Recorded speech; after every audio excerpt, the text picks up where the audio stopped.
also learn to listen. And I know many of you are not.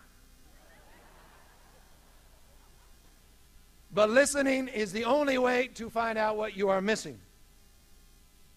There is a great story, I just read this, in a book about President Teddy Roosevelt, who was an admirer of listeners and practiced it himself. And he was at this big fancy gala out at the White House.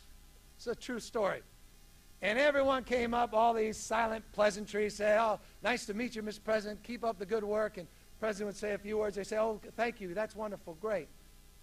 And he realized no one was paying a damn bit of attention to him. So he said the following to everyone he met with a big smile on his face at this big fancy gala with all these fancy people. He said with a smile when he shook their hand, he said, "I killed my grandmother this morning."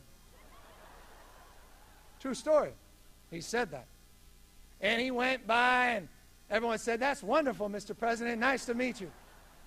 Kept repeating it until one very seasoned diplomat leaned over and whispered into the president's ear and said, "Well, Mr. President, I'm sure she had it coming." Learn to listen.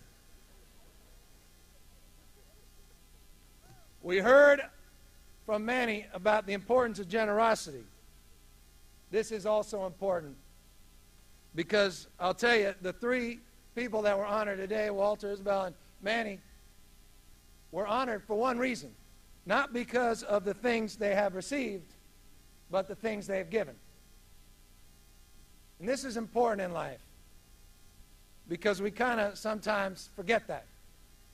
It's the old lesson of the candle. It doesn't lose at all its brightness by lighting another candle. There's a story I heard a couple years ago, and bear with me very briefly, about the Special Olympics. This friend of mine, Michael Pritchard, told this story about the Special Olympics. And they're all lined up, the Special Olympics, and there was this very large woman, taller than the rest, bigger, stronger than the rest of the people in the race, named Judy. And Judy starts running around the track, and she's well ahead of everybody else. And people are enthusiastically cheering her on, saying, "Keep going, Judy. Keep going." She gets about 15 yards away from the finish line, and people say, "Come on, Judy, you got it, the gold medal, the gold medal."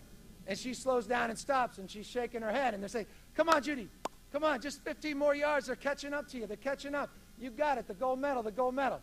And she keeps shaking her head until she turns around and waits for every single person, this is a true story, to come right up, and she puts out her arms and wraps around every single shoulder, and they all walk across the finish line together.